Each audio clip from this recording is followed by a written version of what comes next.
I had the pleasure of meeting Joakim on a plant medicine retreat a while back, where he was one of the leaders. He has been on a self discovering journey through traveling the world, plant medicine, and breathwork, amongst other things. He also helps others on their journeys of self discovery. He is here to share his story. Welcome, Joakim. You. Welcome. And it's really good to have you on the show.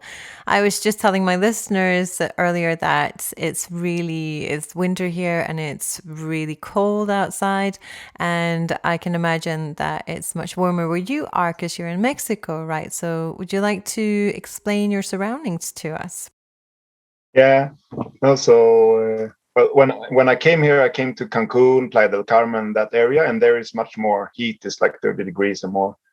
And yeah, by chain of events, what I feel, uh, I was open and I didn't know where to go and what to do. And then for a chain of events, I took a bus for 24 hours and I ended up in here where I am now in Cometan in Chiapas. And here it's a bit colder. Yeah, well, you're sitting with a jumper on, and I wasn't really expecting that. The days when the sun is out, it can get really hot. But in the evenings, in the mornings, it's quite cold. So yeah, there's a different climate here. It's more towards the center. It's like 1 hour from Guatemala, uh, from the border to Guatemala. So, but yeah, there's a different climate. We grow banana trees here in the space where I live, banana trees, and we plant coffee plants, and yeah, there's a different vegetation and a lot of green mountains and forests, and yeah, it's beautiful. I can imagine it just sounds so wonderful just being able to travel. Obviously, most of us can't really do a lot of that at the moment, so it sounds really great.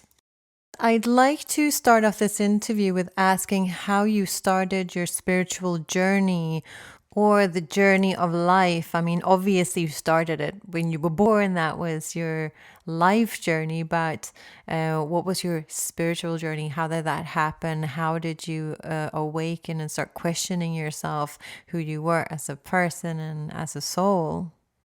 Yeah, it's for me, it's not a simple answer, and sometimes I think generally that we have an idea about this moment, but at least for me, it's building up, and I think I felt a lot of stuff, a lot of things moving when I was in my teens already. There was a lot of things I couldn't meet, so there was a period in my life where I was out drinking a lot in the city in bars, and I used that also as a way to block this spiritual awakening, or what we want to call it.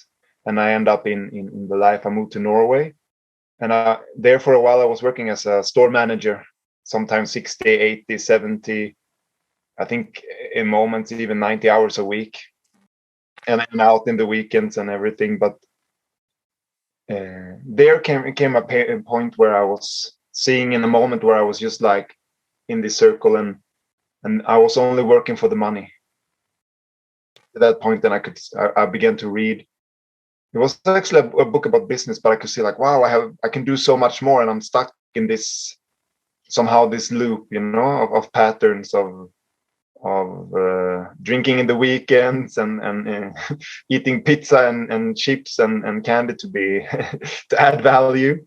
And a big part was also I was seeing this cycle of how much meat we threw away every week. Since I was doing all the calculations, I was seeing all the numbers from the 600 stores that we had in Norway, and I was just sawing this in the language I had then, like this barbarism in the whole industry of everything, and I was beginning to like open up to see like, wow, this is really crazy, like the whole chain of yeah, the feeding of the animals, the slaughter, the plastic, and then like the whole transport journey, and then it comes to the store and we throw several thousands of dead animals in the trash every day. So that was kind of like a big part of it as well. And that was in 2013 when I quit my work there after 8 years as a manager. And in 2014 I moved to US for 1 year, and there's like I came away from all the people that could tell me this is who you are and that's not how you are, or that push me in different directions, or at least that's what I felt. So it's like there again, it's like begin to listen more to different podcasts. I remember Tim Ferriss was a big influence at that time, and other people. I read books, and I begin to open up and expand more. And I begin to see, wow, I want to read more, I want to learn more. So that was like slowly opening up more and more and more. And that year away, living in another country by myself, what was really expansive in the sense that I could see that I was my own person. I would begin to see how I was defined and by my surroundings, basically. So, but from this, I felt like there was something in my stomach. Like there's something there that I can't touch, that I can't see. I don't know what it is, a potential or something. And so my first retreat was in 2016, and then I went to Nepal, in outside India, to do a 10-day Vipassana retreat, a silent retreat, which was amazing. I met some people. We were walking the Himalayas. We did the meditation. It was an incredible experience, but it was still like this point in my stomach that was somehow was missing, and a lot of changes began to occur. I went to other types of retreats, programs with dynamic exercises and everything, but there was always this point in the stomach, yeah. And then I was beginning to get introduced, for someone mentioned ayahuasca, and it stirred something inside of me. And this person was also the one that recommended to the meditation retreat. I felt like a reassurance, like this is a serious person, someone I trust. And then another person, which was also in this meditation and spiritual journey and more in a balanced space, also begin to mention this straight afterwards, and it began to came in different directions. So then I was looking. Yeah, this was a point in 2017 where I was in a point in my life in Oslo where I felt this huge gap from where I was and where my potential was, and I lost kind of like the meaning. Why do I exist? Why am I here? This doesn't make sense, to live this life. And I felt like a pointlessness and like a lack of wanting to live, basically. And that brought me to beginning to look for these types of retreats to go on a deeper level. And looking at going to Peru or whatever, but in the end I found it came up on Facebook like an ad for a retreat in Oslo, which was 30 minutes away from where I was living, and I connected to the language of finding the inner master and everything. So that's where I went in the end of 2017, and that kind of like opened up a lot. So that's a long story for a short answer, but that's like what comes in the moment. And for me, like the big part is that it's not like one thing, or it's like this thing leads to that thing, and somehow everything is interconnected.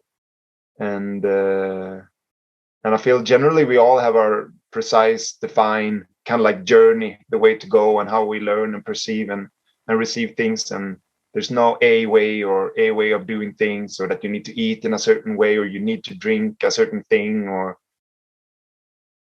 Everyone has their journeys, and that we need to respect everyone's journeys. And I mean, ayahuasca isn't for everyone. I mean, it's for some, obviously it's a really good tool, but it's not for everybody. I'm curious if you could explain just to the audience what plant medicine is, for those who have no idea what we're talking about. well, it depends. Like, you could speak about it in many different layers. For me, it was like I began to see it as a hour-looking glass. What's it called? A glass where you magnify, and it's like taking a step outside of myself to look at things from a different perspective, to get so they turn into like an instrument, a support, a tool, a friend. I was naming many things, but what I really been connecting to, especially since being here in Mexico and working with the medicine and the process in a much, for me, a closer way to the medicine itself, and the spirit of the medicine, and integrating the ceremonial aspects. For me, in a sense, it's a living entity. It's a living being, that we could get support from, just as we can support each other.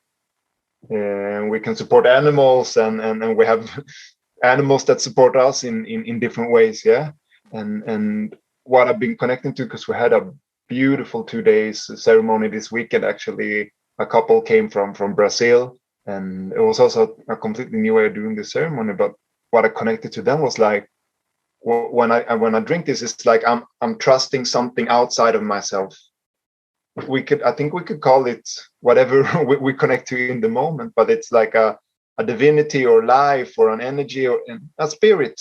Maybe I would call it in this moment. So that's not the way I would talk about it 1 year ago or 2 years ago. Then I would be more practical. It's an instrument, it's a tool, it's a way to see myself, you know. But yeah, it's welcoming something outside of myself to see things that I can't in this moment. It's a great master or maestra. And well, you and I both know what it is, but you say you drink it, and you know that there's quite a few other types of plant medicine, but you do mainly ayahuasca. And like it's a kind of like a tea. Yeah, I know you drink it. It doesn't really taste like a tea. It's kind of disgusting, but it's very spiritual and takes you to amazing. Takes you inwards, and you learn so much. But it's like plants from the Amazon forests, and it's got like a DMT like that gets released. But you know more than me. It's Chacruna wine and the leaves from another plant. So the ayahuasca leaves with the DMT. This is the molecule that exists inside of us, especially in the pineal gland, is the concentration of it. But in everything in nature. But for us to drink it, it needs the other plant to inhibitate the molecules in our stomach that breaks down the molecule. So it's basically a wine and leaves that's cooked together with water. So that's the ingredients of it, and it's in a dark tea. But then there's the process of creating it with the energy, with the intention of it, and yeah, I can see now how big part that is in the intention that we do absolutely everything, and obviously working in this very sensitive and powerful energies and place. It's I think more important than ever, but it's just transferred in absolutely everything we do. When we make food, how we hug somebody, is like in everything we do, the energy and the intention of it. So that's a big part. But yeah, the material is quite basic, you know, water, wine, and leaves. The big process. Yeah, and I mean, there are lots of other plant medicines out there, obviously, but you've done mostly ayahuasca. And I would just love for you, like, I'm so curious, and I'm sure so many out there are curious about this. If you could let us know about experiences that were like for you mind blowing, because like everyone's experiences seem to be so different. Like when I've been to a retreat, it's been like everyone in the room or at the retreat has had a different experience. It's almost like you're not even taking the same drink, you know. It's crazy how individual our journeys are in this. I mean, some people think you take it just to get high or something, but it's just so far from that. You actually don't take it for fun. I think you take it to expand and to learn. But it would be really interesting to hear one or two of your stories if you'd like to share them. I almost feel like something should this and this and this, you know, but straight on the top of my mind or in the moment, there's not one specific in this moment that kind of like pops up. It could be many different nights, but to begin somewhere is like somehow it's all interlinked, and it's so many times I'm like, this is the best night of my life, you know, in terms of what I receive and see. And then the next one is, and then another, and that was also a part. Like I was like, wow, I have so many best days of my life, like in a row or like upcoming close. Yeah. So everything leads to the next. I feel everything. And that's the important part for me to step out of this cycle of repetition of this loop. Yeah. So that's been a big part of I would say in the wholeness, to see like the interconnectedness of things, and to see, okay, now I'll live this. I observe these things, and yeah, observe this. I'll live this. I see this now, and I don't have to repeat it. Maybe I need to go deeper into it, but not in the same way. This day will never repeat itself. Like this will never repeat itself. So that's been one of the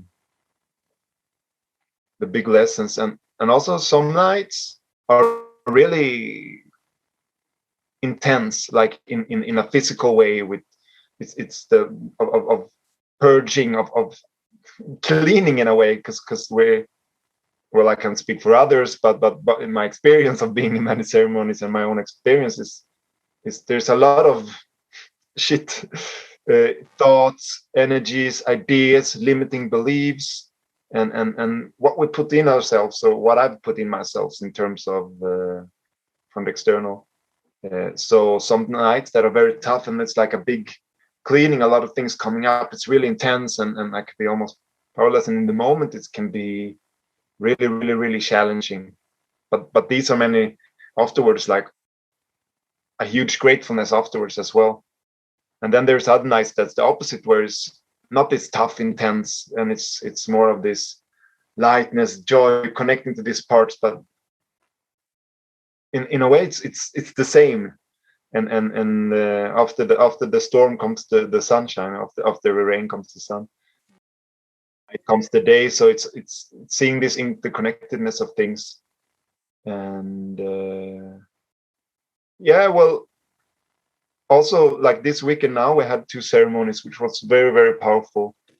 And it was a different way of doing it. When I began my journey, and we did it before, when I was working, was like lying down, close eyes, in silence, and that has its part. That has its role in seeing many things. And coming here, there was an emphasis of sitting up, of being present, and this force of wanting. I want to lie down, and to push through, to go through, to begin to integrate this into the life, and it's because it's very important to.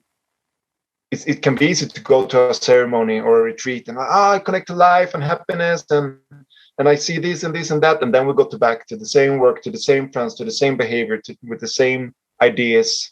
It can happen that we slowly sink back, and it was just an experience, and the importance for me to integrate it into life. So that's more and more happening, and I can see it more and more. And the way that they did the ceremony this weekend that was now was also much more interactive, and they had the like the prayer songs in Portuguese, but we received like a notebook, and to sing with in a group, and how the mind focuses, and how I want to go outside and bring myself back, and in the clapping with the beating, and all the time like observing how my mind like wants to stray there, or thinks about things, and then maybe hard to perceive me, or whatever, and then all the time going back. So this weekend, yeah, it was really, really powerful, and also in a spiritual sense of opening up many new ways and seeing deeper into things. So this weekend, for example, I could see something I've been talking about a lot. Is like I've been mentioning it like an intellectual thing, like we see the leaves, but the leaves of the branches of the tree, but it's so much more to the tree. You have everything inside that we don't see, and the entire root system that feeds it on the ground. There's so much that we don't see, and I've been like somehow sharing this, but yesterday realizing I haven't known what I've been talking about. Seeing like the leaves, the external, the superficial, and missing that deep inside. There's like in absolutely everything. There's this divine presence, this energy, the spirit, the whatever we want to call it, this innocence, and to not be distracted. This was a big lesson for me, and to realize how I can be distracted of what's happening up above, of taking things personally, and focusing on that you talk to me in this way and you don't do this or you do that, and then I miss like your beauty, and you as an example of absolutely everyone. So yeah, this weekend was really, really beautiful in that sense of being invited into a spiritual sense. Many people have visions. There's very different things of how we experience the night and how we communicate with ourselves, or how we can receive, how we listen, how we learn, and yeah. But this weekend was very powerful in many ways. It sounds like you had an amazing weekend. Back when I met you at the retreat, that's where you were the leader, I remember also having this, well, I had this mind-blowing experience where I went so deep into well, my soul, or I don't know, and it was petrifying at first, really scary, but then it was like the most amazing experience of my life. And like you said there, with the whole opening up to like understanding things that you didn't understand before. I remember thinking that, it's like all of a sudden I understood what Jesus was saying, what Buddha was saying. Like I understood all of that. It was mad. And I mean, this is something I'm going to talk like in detail about in some other podcasts. But then, like, I'm thinking, like, now a lot of people are opening up to wanting to do ayahuasca is quite popular, and just wanting to dive deeper into themselves and getting to know themselves. And I'm wondering, like, how do you see the world as it is right now? I mean, with the new energies, people expanding, how do you see the world? Yeah, definitely, I agree with you. There's a great opening, and has coming for a while. Of course, if for a long while, but obviously we live in this, and that's something that I was a while ago really connected to. Like, wow, it's so amazing to live in this time where it's like there's such a precise force, and a lot of movement in the world, and I'm seeing more and more that nothing is either good or bad, and with internet, like, it's something that it brings is this interconnectedness of the entire world, of sharing different things, of being able to travel more easily, and all of this. So there's like this connection that begins to occur in the entire world, and I think everything that happens is connected, like this situation that we're having with this pandemic, or whatever people want to call it. It's also part of everything. For me, I understand it can be very difficult and challenging for many people, but in a way, it's supporting everything that's happening.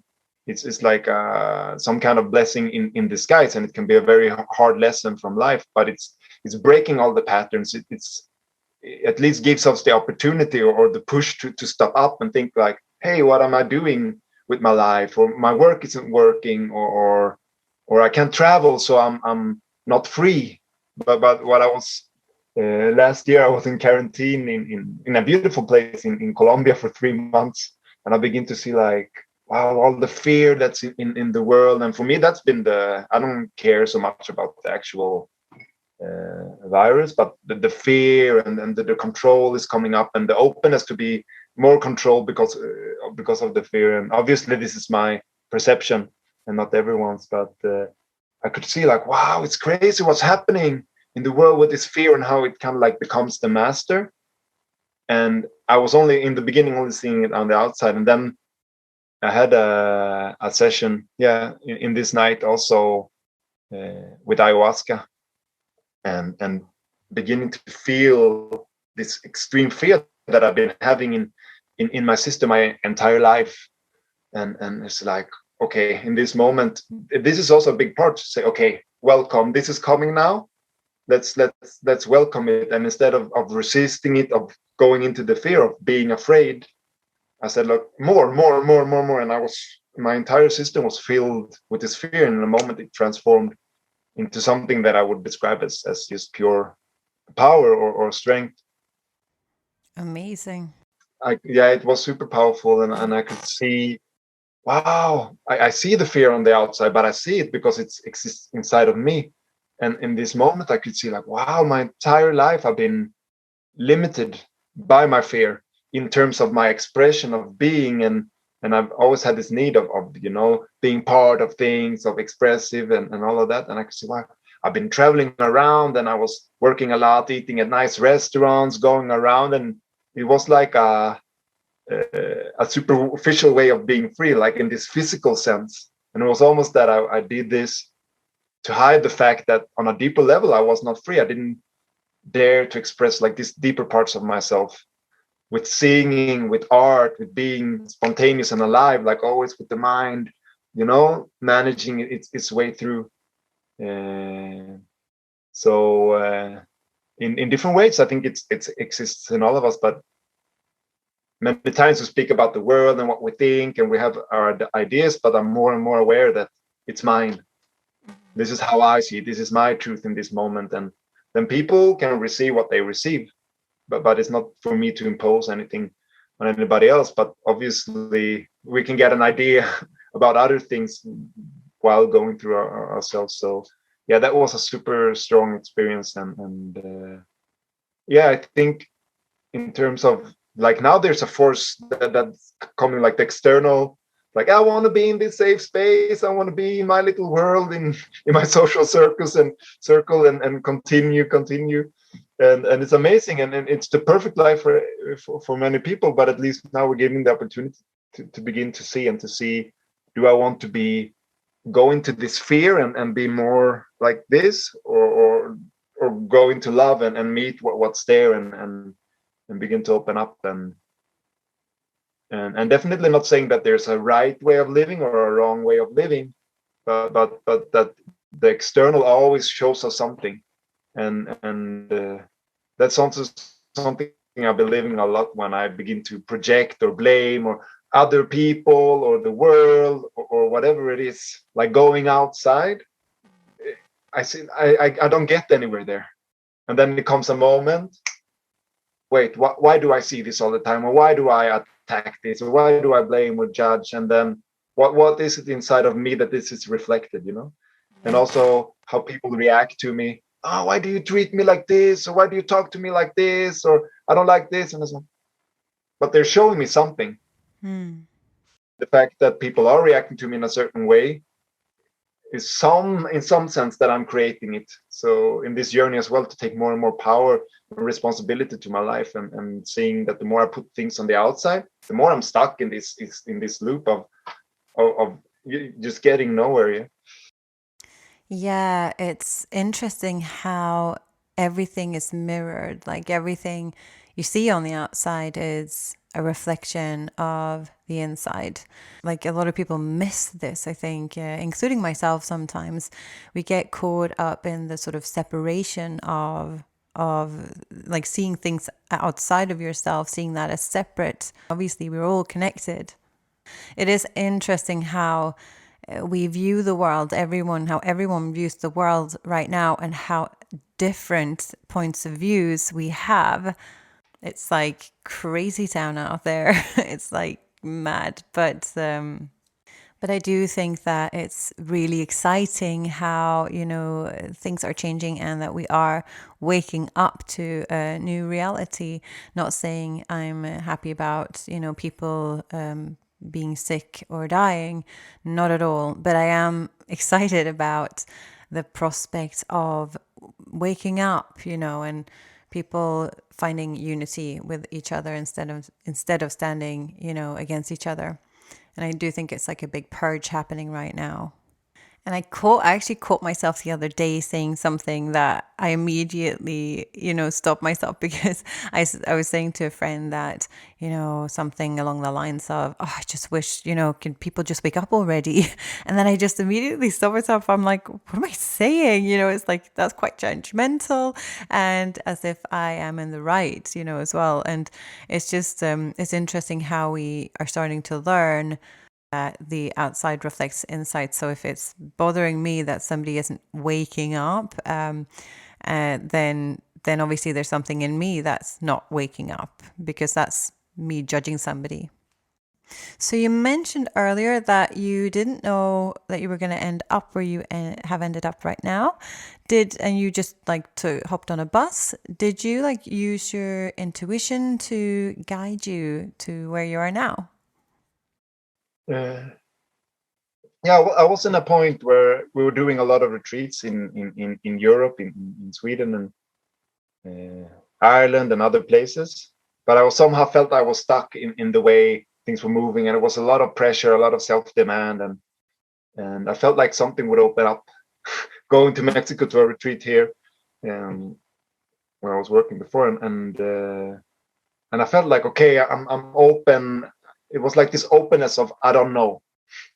Okay, life, I don't know, because whatever I take myself is like some part that wants to go there or needs to go there, and it's somehow connected to the past. So in a way, I was opening up to something that I didn't know, something beyond me, and it was interesting. I booked a ticket, but then it came now we raised the price, and it was like some other stuff, so I canceled that ticket and I bought another one, and then 2 days later, and this never happens, come another email like, this ticket wasn't able to be booked. I was like, what's happened? This never happens. And then the third time, the internet didn't work, and I said, wait a minute, I already said that I wanted to open up to see what happens here. So that kind of like made me stop, and for a while just taking a break from all the physical activities. So I was working online, just having some space for myself, and just being open that I didn't know, and I didn't know where to go. So I did a ceremony 2 years ago in August in Stockholm with a couple from Mexico, which lived a day from where I was.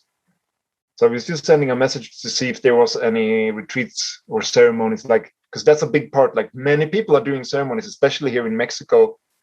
There's a lot of different retreats, but it's important, the energy and the space, and the and there's many factors involved. So it's not just about drinking a brew and connecting to life. So it's like, I sent him a message like, I don't know if you remember me 2 years ago. We did a ceremony. Said, yeah, I remember you. And he asked me, how long are you staying in Mexico? I said, I don't know. I don't have a plan. I said, come here to our house and we'll do a ceremony here. So I closed off things where I was, and I took the bus for sat on the bus for 23 hours, and we came there, and it's like, incredible energy, a beautiful place, and people were coming, and I was included in different things, and we did a ceremony, and I stayed a little bit longer, and then it's like, we're having a retreat here from the 1st of August to the 15th of August, and people are coming from Sweden, and I knew 2 of these people from Sweden. What's happening here? Like, just before I'm coming, is there a space for me in this retreat? Yeah, there's a space. Okay, well then I have to stay a little bit longer and stay for the retreat. And then after the retreat, being more connected to the space and everything, they asked me if I wanted to stay longer to be part of the team to work.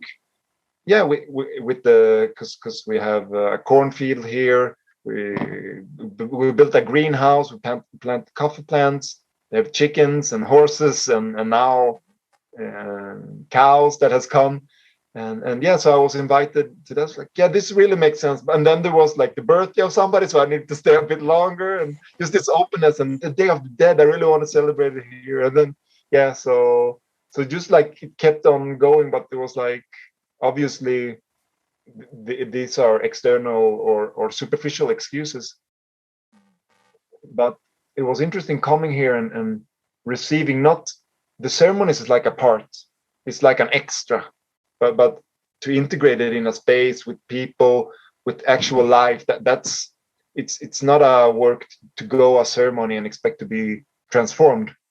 It's really to integrate it, at least in my experience, and to receive from the people here the support of including, of pulling me back in this everyday life. And I received so many things that I didn't know I needed. It's like, what, this is crazy how people interacted with me, and this inclusion, and yeah, really, really special. And that also, what I mentioned now also brings me to, since we're talking about the medicines and ceremonies and retreats and this journey, talking about maybe everything is not for everybody. And for me, the key is this part that, do I want to see, or do I want just an experience? Do I want to somehow stay in some kind of illusion or some kind of space? And whatever we want, it's perfect and it's okay. But this openness to want to see, of because there's a work that needs to be done if we want to move somewhere. If I want to go to the top of the Himalayas, I have to take so and so many thousand steps to walk to the top. There's no other way. We can get support from other people. They can carry our bags when we're tired, but in the end we have to walk, and this is a metaphor for everything. Like if we don't want to do the work, if we don't want to walk, and maybe a ceremony could open us up to see that actually I do want to walk somewhere. I do want to get away from this space that I'm occupying. But this openness of seeing, this openness of wanting, that's because we can't bring anybody into this. If you don't want to move, that's perfect, but there's no one that can make you. We can try, I want to share this with my loved ones, I want to change the world or whatever, but to the extent that people don't want to change, there's no use. Like, all we would do, in my experience, is create more resistance. The more I pull you and the more you resist, the more this friction becomes. So yeah, we have to decide for ourselves. Yeah, and I do think that a lot of people tend to want other people to change rather than going within themselves and, learning and expanding. It's easier to want the outside to learn or to change. So yeah, but it sounds like such a beautiful, beautiful place filled with so much love. And I just remember like being at these retreats. They tend to be very, very loving. It's just so filled with love, because when we open up to each other, we understand in our core that we are one and the same, and it's just a really beautiful thing.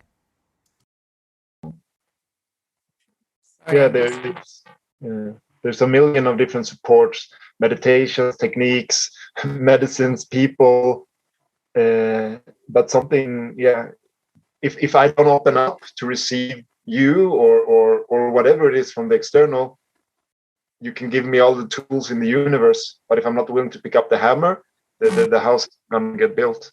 But yeah, so for me, this is the key in all of this spiritual journey, and to be open to see what's on the external, this echo that comes back, but also the support that's coming from life in different forms. Do you do any other plant medicines apart from ayahuasca? Before I was working with others, San Pedro, Bufo, different Yopo. Here in this moment, it's mainly ayahuasca and rapé with hape, which is the tobacco mixed with herbs and ashes that we to ground, to connect to the body. So that's a huge part of the ceremonies and how we work. And in the ceremonies itself is like with the tobacco, with the incense, the copal, and the cleansing of the space. So this is the main parts that I'm going into now. And also a little bit of Kambo, which comes from the frogs, which is a more physical cleansing and purification. But that's very, since I came to this space. I've been here for 5 months now. We've done one combo together, so it's very minimal. So it's mainly ayahuasca, tobacco with the hape in this moment. Yeah, and are you staying long? Are you going to move back to Sweden? Like, what's the plan? Yes, the plan now is I have a flight. I will make a short stop to Spain on Saturday, on the 11th of December. I'll go to Spain for a week for an event there, and in the end of December, before Christmas, I'll go to Gothenburg to visit family, friends, to spend Christmas with my family, and to connect there. And then the plan is to return here in January and to continue, because now there's a lot of things happening here in the space where we are. Yeah, sometimes ceremonies, which is part of it, but kind of like I'm topping, because there's a lot of stuff happening here, and they have a field out here. We will build a malaka. Yeah, there will be a lot of to build a space here where they can be, where people can come and stay for a while, build more houses to create some kind of community and a place for people to come and visit and to work together, to create, to materialize these things. So there's a lot of things moving here. So yeah, that's the plan, to have a quick vacation in Sweden, say hello to friends and family, and also to take a step out to get a perspective, to integrate everything that's been happening here, because it's been incredibly a lot. Yeah, then return and continue, and then see. Then the plan, maybe we'll do a retreat here, which is the ceremony is one night, like Friday and then Saturday, or only one night. But the plan is in probably the thought was maybe in Easter that we have like a 10-day retreat where we'll do some ceremonies, but trips to maybe pyramids if they're open, waterfalls, the nature here, and to have other meditations and yoga and these things integrated as well. So to put focus on that retreat, and then in the next summer, probably go back to Sweden in June, July, August, and to do ceremonies in Sweden, but from this space with the people here. So yeah, that's the current plan, and then this openness to, I don't know how it will unfold and what will happen along the way, but yeah. I'd love it to come visit sometime in Mexico. It's on my to-do list now. But that's really great for the Swedes listening. Anyway, that they know that there will be retreats next summer then, and I will give them your details in the show notes so that if they want to contact you, they can do that. But you also mentioned to me that you do some breath work. Now, I love breath work, so I had to ask this question. And what types of breath work do you do? And like, how often, or do you do them now? You know, how do you feel about breath work? Yeah, so I think I mentioned this at a point, but I don't specifically like do breathwork sessions or work with them in that sense. I've been in retreats where we've done what's it called? The holotropic breath work, maybe? Yeah, exactly. Yeah, holotropic breath work, and in different retreats and with different people. So it's more that I've been experiencing this, and now sometimes I don't have this routine, but suddenly if I feel tension in my body, a lot of tiredness, sometimes I just allow the breath to kind of like create a space in the body. Now it's more with everything. With there was a time where I did a lot of yoga. Now it's like suddenly I don't do yoga in 3 weeks, and then suddenly I allow the body to move and stretch and go in. So it's but mainly a holotropic breath work, and lying down and with someone guiding. So I don't have super much experience in that way, but for me it's a really powerful way. It's such an amazing tool, the breath, to see how simple sometimes it is to just with fast breathing or calm breathing, bring myself back into the body to connect. And with this holotropic breath work, we all have different experience, but usually for me it's like a tingling throughout the body, and I somehow come home to myself. So I feel more than nothing. This question is like, thank you that I'm reminded of this, because this is an amazing tool when I'm drifting off in the mind or my energy is unbalanced, to because that's something we have all the time, and that's like be even a mild ayahuasca experience sometimes, to just connect with the breath, because all we do is activating what's inside. So yeah, the breath is super powerful, and I remind myself all the time to breathe. That's something that I constantly remind myself of when things get intense or my mind goes away. It's like, breathe, center. Brings me back to the present moment. So yeah, even though I'm entering in specific sessions or hold it, it's something that's always present to bring it back. Yeah. Yeah, I agree with you 1,000%. Like, this is why I love breathwork so much. It brings you into the present moment. Yeah. And I loved how you mentioned that it can be sort of like a mini ayahuasca thing.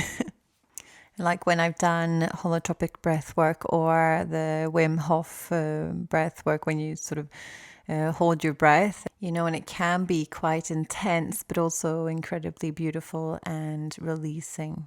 Obviously, one of the big differences being like ayahuasca goes on for several hours.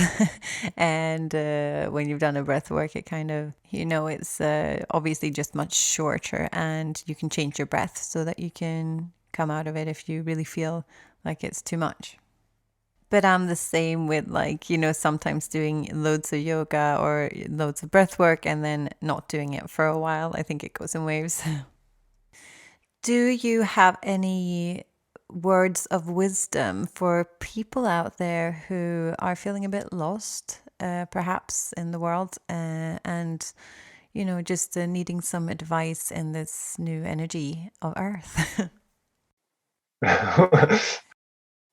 This is something that I'm realizing more and more, that I'm speaking to myself all the time, and many times we want to, instead of talking to ourselves and listening to ourselves and doing the work ourselves, there's a tendency of giving advice outwards to tell other people what they should do to have life, but we all have our different ways and meanings. So something that's strong for me now, and what I would share is listen, to really listen. And something that I've experienced is that I don't listen. I think I listen, but many times I listen to this thought that goes around in my head, and that creates this layer. So listen to other people, and to receive whatever advice or whatever comes, but not accepting everything, and not rejecting, but just listen, take it in, and see what sticks, see what works for me, but to not take other people's words as truth, because it's their truth, and in this moment it's also limited. Listen to what life tells me. What comes my way, if there's something that keeps on coming up, it's like life knocking on the door all the time, and it can come in forms of people, situations. It's like it's been super interesting here. I've been hurting myself a lot, like physically. I had a lot of hurt in the neck. I was out running with a big dog that's here, and it's tied a lot down because he was attacking a chicken, so he can't be free in the space. So I've been running with him, and yeah, to make a long story short, I was running as fast as I could and really tired, and I used a little bit more like pushing myself just beyond this point, and then in this terrain I fell really hard and hurt my shoulder really, really bad.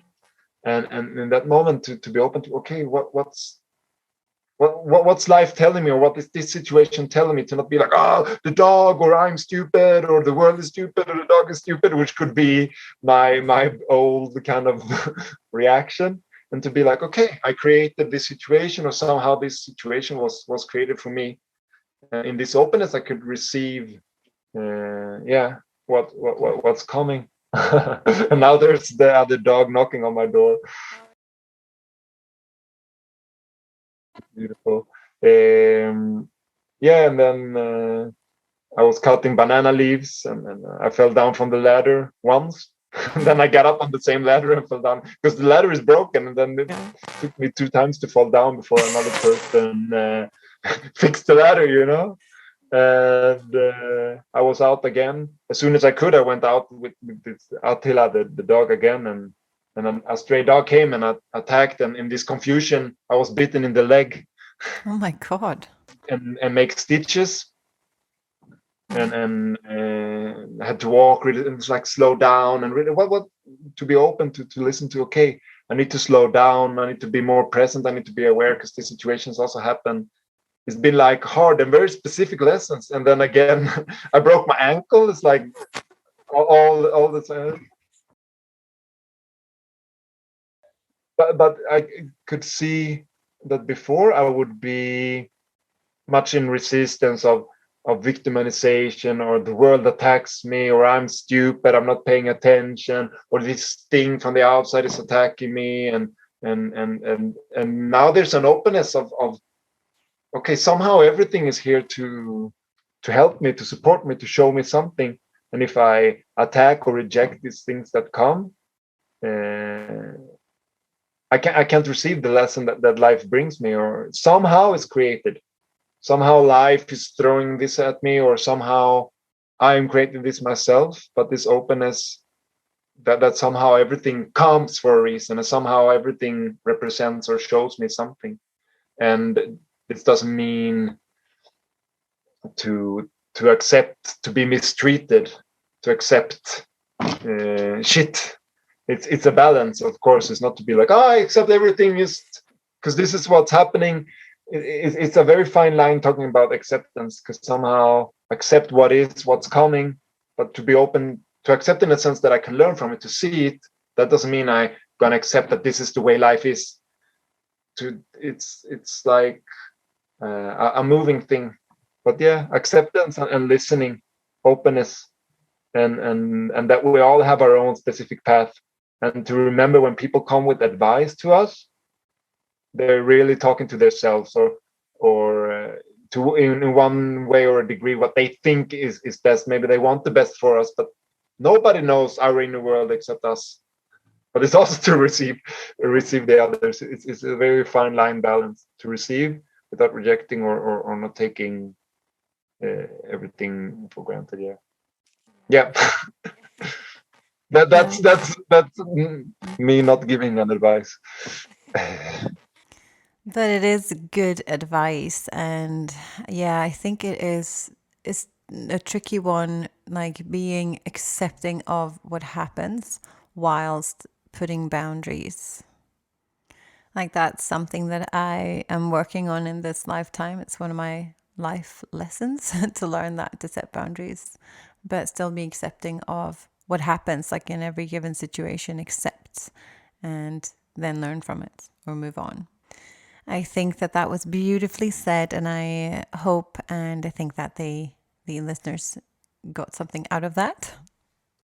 I think to say it in few words would to say that there's not a way, there's not a diet, or that you need to do a specific program, and different things work for different people, and we have to find our own way. And what's my way today is not my way tomorrow. What I live today or this week is what I need now. That doesn't mean I have to continue doing this my whole life.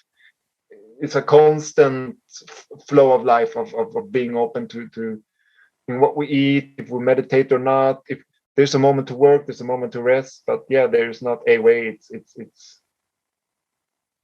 my journey. Yeah. And it's a beautiful journey. We're gonna round it up there, and I want to just say thank you, Joakim, for sharing your inputs on life and your stories. And it's been so interesting listening to you and your wise words. So super, super thankful. Thank you so much. And like I said, I'll have Joakim's information in the show notes for anyone who's interested in contacting him. Thank you so much. Yeah, it was yeah, amazing to just see see what comes and yeah, to open up a space to I think that's the most important thing of anything, that the availability is there in terms of the topics, to open up it more and more, the ceremonies or whatever we do, that it's there, at least the potential exists or the opportunity exists, and then people can do what they want with it, and everybody receives specifically differently from everything. And yeah, definitely, if people interested in what's happening here, or next summer when there will be retreats in Sweden or Europe. In this moment, I'm planning more and more to create something online, to write more and to have an online presence and be more specific. But in this moment, I just have my old email, but that works fine. Okay, thank you so much. Thank you as well.